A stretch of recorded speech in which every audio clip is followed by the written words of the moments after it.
আৰু আজি আমি অলৰেডি আমাৰ পূৰ্বৱৰ্তী এজন বক্তাই কৈছে যে শিক্ষাই জাতিৰ মেৰুদণ্ড। আমি ঠিক তেনেকৈ শিক্ষাই জাতিৰ মেৰুদণ্ড এই কথাটোৰ ওপৰত গুৰুত্ব ৰাখি এডুকেশ্যন ডিপাৰ্টমেণ্টৰ ইমান বেছি ইছ্যু আছে, সেই ইছ্যুবিলাক একেলগে লৈ অনাৰ বা ইমান 11 মিনিটৰ কাৰণে যথেষ্ট কম সময় হ'ব। আমাৰ ডেপুটি লিডাৰ ইয়াত আছে, মই বিচাৰিম যে আমি অলপ সময় বেছিকৈ দিব লাগে বুলি মই বিচাৰিম। নকৰিব 11 মিনিটত শেষ কৰক, আপোনাৰ টাইম এলটেড। ঠিক আছে, আমাৰ পাৰ্টিটো আমি ডিচিশ্যন ল'ম। তো এতিয়া কথাটো হৈছে যে আমি দেখিছোঁ যে যেনেকৈ আজি ছেকেণ্ডেৰী স্কুলত এছএমডিচিবিলাক গঠন হৈছে, এটা ছিষ্টেমৰ মাজত গঠন হৈছে, কিন্তু আমি প্ৰাইমাৰী আৰু আপাৰ প্ৰাইমাৰীত যেনেকৈ এছএমডিচিবিলাক গঠন হৈছে, তাত ছিষ্টেমটোৰ কথা মই ক'ব বিচাৰিছোঁ যে সেই ছিষ্টেমটোত আমি দেখিছোঁ যে তাত ইলেকশ্যন হওক আৰু যিবিলাক হয় সেইবিলাকৰ ক্ষেত্ৰত যথেষ্টখিনি খেলি মেলি হৈ আছে। এইটো যথেষ্ট কেছ হাইকোৰ্টত পেণ্ডিং আছে, তাৰ কাৰণে ডেভেলপমেণ্ট ফাণ্ড হোৱা নাই, বহুতখিনি কমিটি ডিফাং হৈ আছে, তাৰ কাৰণে মিড ডে মিল ডিষ্ট্ৰিবিউট হোৱা নাই, এনেকুৱা বহু ধৰণৰ ব্যৱস্থা আজি চলি আছে। এইটো এটা স্পেচিয়েলি ইয়াৰ ওপৰত ফ'কাছ দি এটা ব্যৱস্থা ল'ব লাগে। মই লক্ষ্য কৰিছোঁ যে এডুকেশ্যন ছিষ্টেমটোৰ ভিতৰত যিটো ছিষ্টেমত আজি এডুকেশ্যন চলি আছে,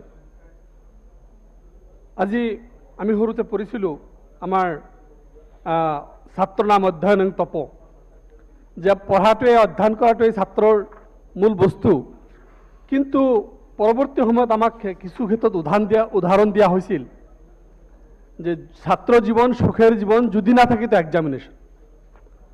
এডুকেশ্যন ছিষ্টেমটো এনেকৈ এটা পৰ্যায়ত গৈ আছে য'ত এক্সামিনেশ্যনটো নোহোৱা কৰি দিয়া আছে। আজি আমি এইটো বুজি পোৱা নাই যে প্ৰাইভেটাইজেশ্যনৰ স্কুলবিলাকত য'ত প্ৰাইভেটাইজেশ্যন য'ত আপাৰ মানে ধনী মানুহবিলাকে পঢ়াব পাৰে, সেই স্কুলবিলাকত test, pre test, unit test, বিভিন্ন পৰীক্ষা 12টা মাহত বঢ়াই প্ৰায় 14টামান পৰীক্ষা হয়।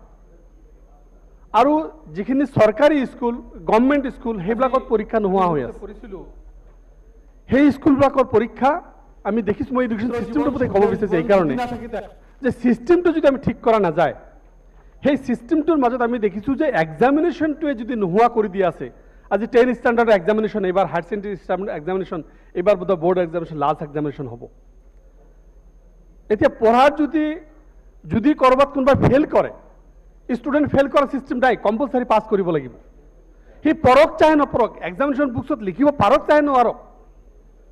বহুত কলেজত আমাক ইনভাইট কৰি লৈ যায়, কলেজবিলাকত যেতিয়া আমি আলোচনা কৰোঁ তেতিয়া কয় যে কোৱালিটি ইমান ল', যে তেখেতৰ মেট্ৰিক পাছ কৰি আহিছে, হায়াৰ ছেকেণ্ডেৰী পাছ কৰি আহিছে, বাট তেখেতৰ এড্ৰেছটো ভালকৈ লিখিব নাজানে।